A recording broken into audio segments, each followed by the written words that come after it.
अच्छा फल मिलेगा, और बुरे कर्म करेगा तो बुरा फल पाएगा। यही जो प्राणी के अच्छे बुरे कर्मों के अच्छे बुरे फल का हिसाब है, इसी को प्रारब्ध कहते हैं।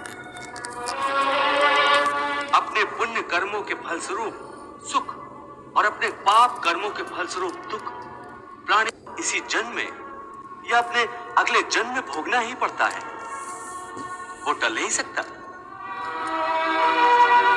इसलिए अकर्मण्य हुए बिना निरंतर अपने धर्म के अनुसार कर्म करते जाओ और मन में यह पक्का विश्वास रखो कि जिस नियत के साथ तुम कर्म करोगे उसी नियत के अनुसार तुम्हें फल अवश्य मिलेगा।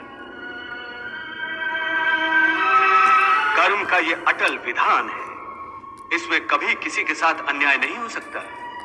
हे अर्जुन, प्राणी का कोई भी कर्म नष्ट नहीं होता, मनुष्य को अपने हर कर्म का फल अवश्य मिलता है। इस तरह प्राणी के कर्मों के अनुसार उन कर्मों का फल हर मनुष्य के प्रारब्ध में लिख दिया जाता है।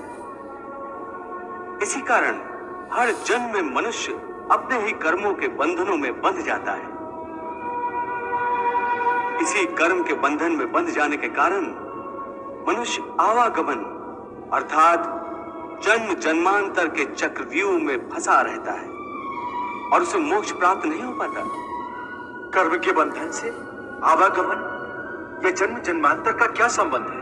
मनुष्य अपने एक जन्म में जो कर्म करता है उन कर्मों के फल के रूप में पाप और पुण्य दोनों ही होते हैं। कभी पाप अधिक होते हैं तो कभी पुण्य। दोनों का दुख सुख भोगते हुए मनुष्य अपने नए जीवन में जो कर्म करता है उनका हिसाब पाप पुण्य के खाते में नए सिरे से लिख दिया जाता है। इस तरह इन नए कर्मों को भोगने के लिए एक और नया जन्म लेता है और जन्म जन्मांतर का यह सिलसिला लगातार चलता रहता है और मनुष्य की आत्मा का अपने परमात्मा से मिलन नहीं होता, जिसे मोक्ष कहते हैं। ये हम चल रहे हैं तरीक दमाम। हे कृष्ण, यहाँ पे काम इसका अर्थ तो ये हुआ कि मोक्ष प्राप्त करने के मनुष्य को पाप और पुण्य से बचने के लिए कोई कर्म ही नहीं करना चाहिए। सारे कर्मों का त्याग करके 8 नंबर सन्यासी बन जाना चाहिए। कोई भी मनुष्य अकर्मण्य नहीं हो सकता। कर्म तो उसे हर स्थिति में करना पड़ता है, परंतु सन्यासी तो कर्म का त्याग तो करते ही है। हे पार्थ, सन्यासी भी कर्मों का त्याग नहीं करते हैं, न ही कर सकते हैं। मैंने पहले कहा था कि सन्यासी भी कर्म करते हैं। खाना पीना, उठना बैठना, तपस्या करना, साधना करना, ये सब भी तो कर्म ही है। कर्म से कोई कैसे मुक्त हो सकता है? हे केशव, जब कर्म से मनुष्य मुक्त नहीं हो सकता तो वो कर्म कैसे करे कि उसे पाप और पुण्य से मुक्ति मिले? हे पार्थ, इसका तरीका यह है कि मनुष्य फल की इच्छा त्याग कर कर्म को अपना धर्म समझकर करे। फल उसे अवश्य मिलेगा, परंतु इस फल का वो विधान की इच्छा समझकर स्वीकार करे। ज्ञानी पुरुष इसी योग को अपनाकर कर्म योगी बन जाते हैं।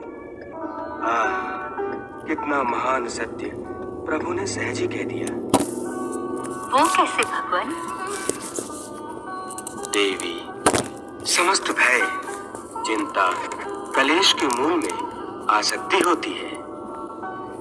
कर्म योग फल की आसक्ति का त्याग करने को कहता है, अर्थात निष्काम होकर कर्म करने को कहता है। इससे मनुष्य को क्या लाभ होता है भगवान? लाभ यही है देवी कि कर्म योग चित्त को शुद्ध और भयमुक्त कर देता है। देवी, भयमुक्त होकर ही मनुष्य जीवन को आनंद में बिता सकता है। अर्जुन को प्रभु यही रहस्य समझा रहे हैं। हे अर्जुन, तुम इंद्रलोक दिव्यास्त्र पाने के लिए गए थे, तब उर्वशी के मोहजाल में नहीं फंसे थे, उर्वशी से मोहित नहीं हुए थे, क्योंकि उस समय तुम्हारा मन निरासक्त था। मैं तो यहाँ अपने अतिथि की सेवा में अपने आप को समर्पित करने आई हूँ। नहीं नहीं, ये धर्म नहीं है, ये तो अधर्म है। पाप है।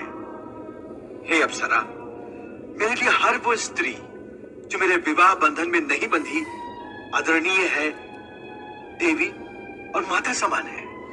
तो क्या पृथ्वी लोक का यही धर्म है कि पुरुष एक कामातुर स्त्री की प्रेम याचना को निर्दयता से ठुकरा दे? परंतु देवी, आपका मेरा रिश्ता एक स्त्री पुरुष का नहीं है, बल्कि धर्म और इंद्रलोक के नियमानुसार भी आप मेरी माता हैं। परंतु आज कैसे विचलित हो गए हो? उस समय तुम अपना धर्म नहीं भूले थे, परंतु इस समय तुम अपना धर्म भूल रहे हो। इसका कारण जानना चाहोगे? हाँ केशव, तुम्हारा मन तुम्हारे काबू में नहीं है, क्योंकि तुमने कर्म योग नहीं अपनाया। क्या कहा? कर्म योग से मन काबू में रहता है? हाँ अर्जुन, कर्म योग के कारण कर्म योगी का मन इधर उधर भटकता नहीं है। कर्म योगी की बुद्धि स्थिर हो जाती है। जिस प्रकार पत्थर के एक मजबूत चट्टान को नदी की तूफानी लहरें भी विचलित जिस प्रकार पत्थर के एक मजबूत चट्टान को नदी की तूफानी लहरें भी विचलित नहीं कर सकती, अथवा बहुत बड़ा जल प्रपात भी जिस पत्थर को नहीं तोड़ सकता, उसी प्रकार कर्म योगी का मन भी न बाढ़ से विचलित हो सकता है और न भावनाओं के वेग से खंडित हो सकता है।